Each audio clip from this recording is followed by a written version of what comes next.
Hey, so I decided I should talk about Watch Dogs Legion because it's had some changes and it is nearing its release date, so it doesn't look incredible obviously, but it surely is looking a lot better than it did before, and it is somewhat interesting as of right now. The selling point for it is that you can play as anyone. For example, you can play as the granny. You can play as the construction worker. You can play as John Wick from Cyberpunk 2077. You can even play as me.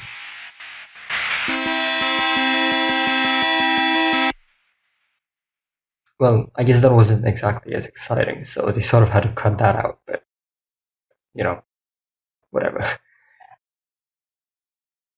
But today I'm here to talk about State of Decay, which is like a game released in 2013, which was about the zombie apocalypse or whatever, and it was like mediocre. It's pretty alright, really. It has very clunky gameplay, awkward writing, weird animation. The soundtrack was probably the only good thing about it, to be honest with you.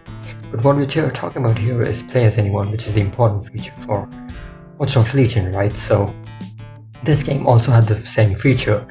It worked similarly to Watch Dogs Legion, but it obviously wasn't as similar in terms of scale. It was a zombie game because there's so many zombies around, and that's mostly it. But there's a few characters, and it basically worked on the system of recruiting survivors. You basically had to save people to recruit them, and then they would instantly join your team, and you have to fill up a trust meter to be able to play as them. It wasn't exactly the best written game of all time, but it was fine. I mean, it was probably the first time anyone was trying a concept like that, and it was a pretty big idea for a game as small as it was. But that raises the question, how would a company like Ubisoft handle the same thing?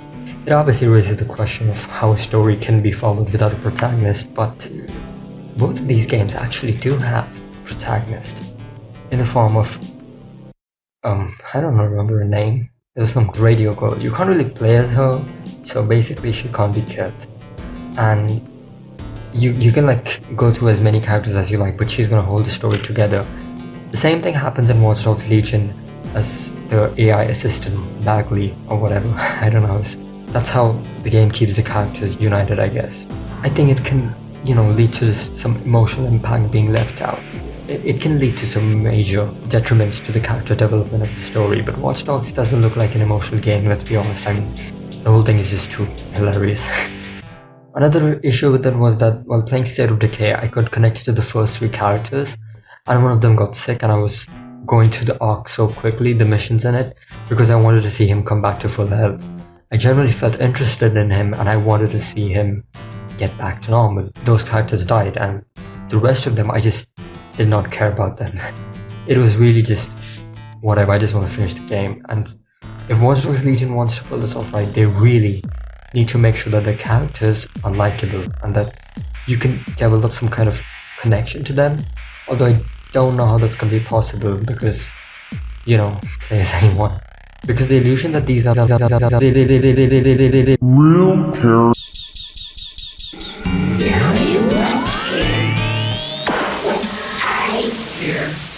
A black worm, a Jewish worm. What's the difference in outer space? No, listen, don't fall down, Lauren. No, that's no.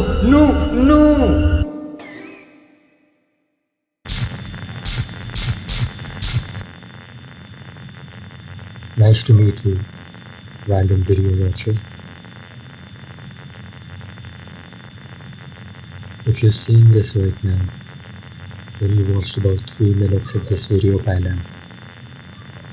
It must have been painful, but this allowed this video to not be detected, so it had to happen.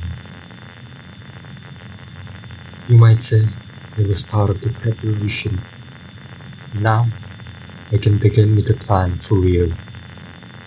This video taps into the truth, even if it is ever so slightly. But let me try to explain it quickly.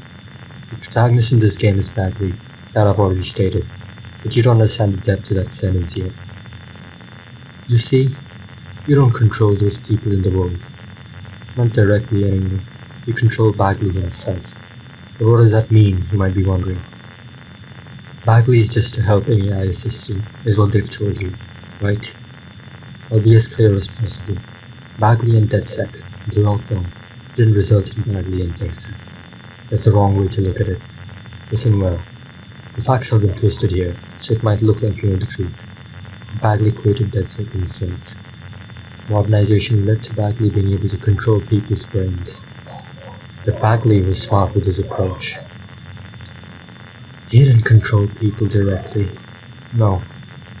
He got into people's head and started twisting things in there.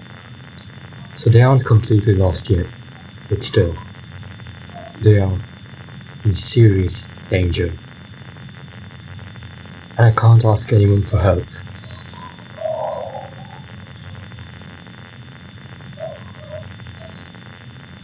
You might be wondering right now, who am I? How do I know all of this? Well, I was in the game, but removed. That was no joke.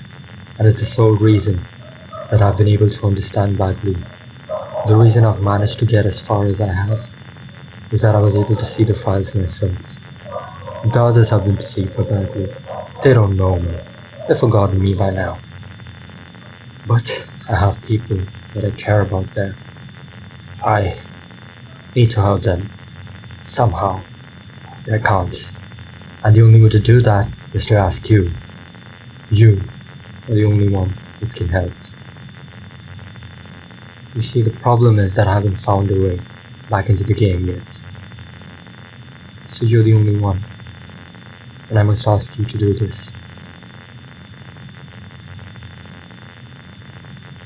I don't know how exactly it all will be possible, but I can only hope that you'll try to do it. I'll keep trying too. We're in this together. Right? I will now explain all the parameters of this mission. You need to destroy DedSec from within. To you, this is just a game. But every game you play affects an alternate world. Your actions have consequences elsewhere. Play the right cards, and you might just save the world. Do not support DedSec. Destroy them. DedSec will let that suck.